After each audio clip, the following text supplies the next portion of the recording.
오바댜의 묵시라.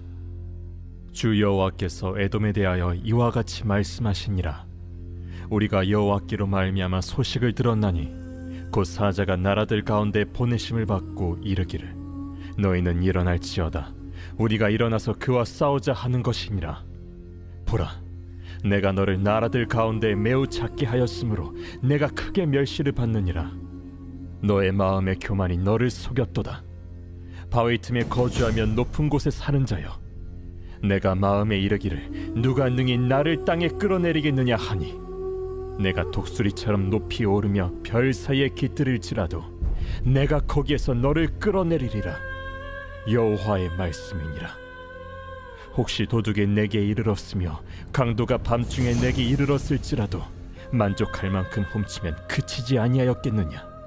혹시 포도를 따는 자가 내게 이르렀을지라도 그것을 얼마쯤 남기지 아니하였겠느냐.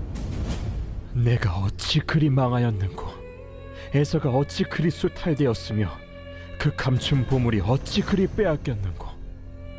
너와 약조한 모든 자들이 다 너를 쫓아 변경에 이르게 하며 너와 화목하던 자들이 너를 속여 이기며 내 먹을 것을 먹는 자들이 내 아래에 함정을 파니 내 마음에 지각이 없음이로다.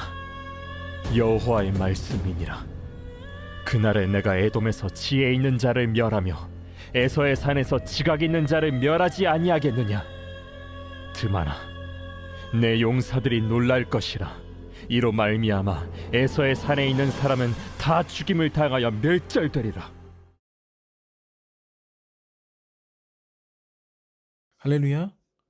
오늘 우리에게 주신 하나님의 말씀은 오바댜 1장 1절부터 9절까지 말씀입니다. 오늘 말씀의 제목은 사람이 된다는 것은 입니다. 흥부전을 보면 놀부에 관해 기록한 내용이 참 흥미롭습니다. 어떻게 이렇게 고약한 사람이 다 있지? 할 정도예요. 흥부전에 기록된 놀부에 관한 내용을요, 제가 한번 읽어드리겠습니다.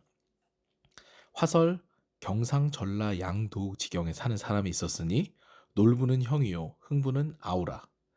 놀부 심사 무거하여 부모 생전 분재 전답을 홀로 차지하고 흥부 같은 어진 동생을 구박하여 건너산 언덕 밑에 내떨고 나가며 조롱하고 들어가며 비양하니 어찌하니 무지하리. 여기서부터 참 재밌습니다.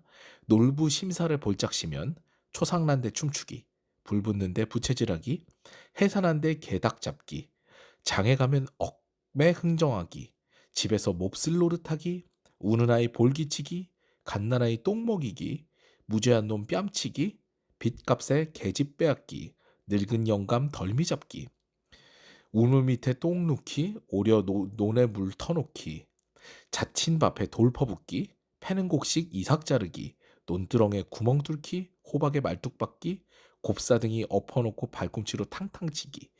심사가 모과나무의 아들이라. 모과 열매가 굉장히 못생겼기 때문에 심사가 그렇게 뒤틀렸다는 얘기죠. 이놈의 심술은 이러하되 집은 부자라 호의호식하는구나. 말 그대로 남의 불행을요 즐거워하는 악인의 대명사입니다. 저도 다시 문헌을 찾아보고 놀부의 비행을 보면서 인간이 얼마나 잔인하게 생각할 수 있는지 다시 한번 생각해 보게 되었죠. 위에 놀부의 행실을 보면 어떻습니까? 정말 못됐다. 한마디로 정리가 되죠. 무엇 때문입니까? 그저 수박서리를 하거나 잠깐 장난을 치는 정도를 넘었어요. 선을 넘었습니다. 무슨 선입니까? 인간적인 선을 넘었죠. 사람이라면 능히 가져야 할 긍휼의 마음이 전혀 없습니다.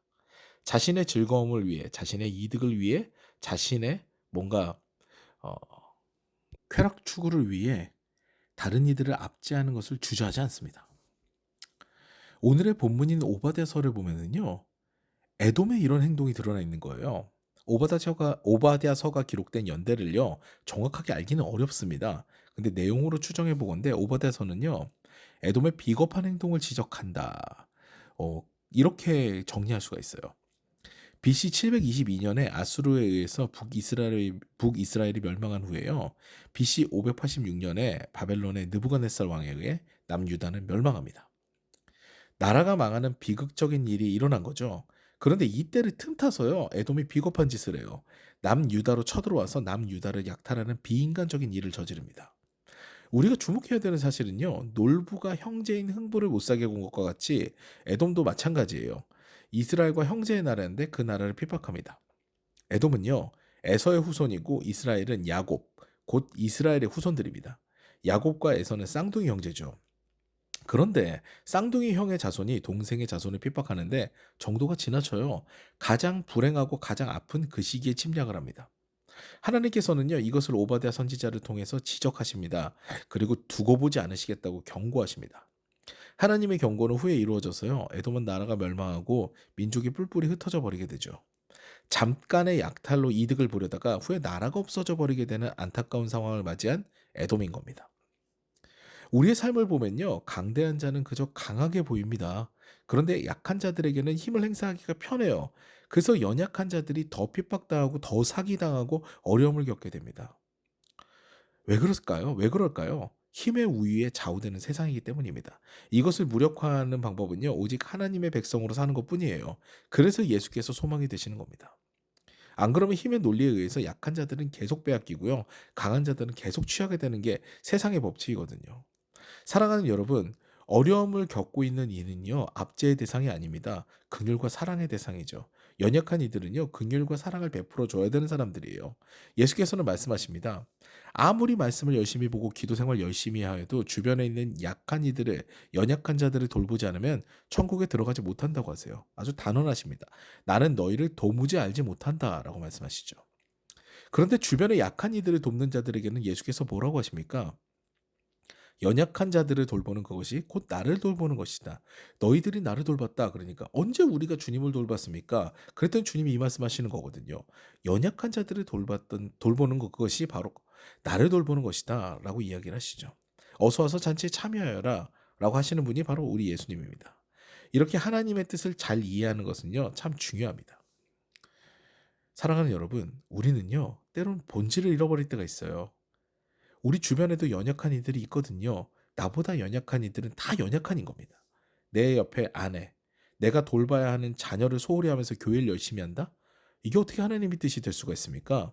내 주변의 약한 이들에게 든든한 방패가 될 때요, 하나님께서도 나의 방벽이 되실 겁니다.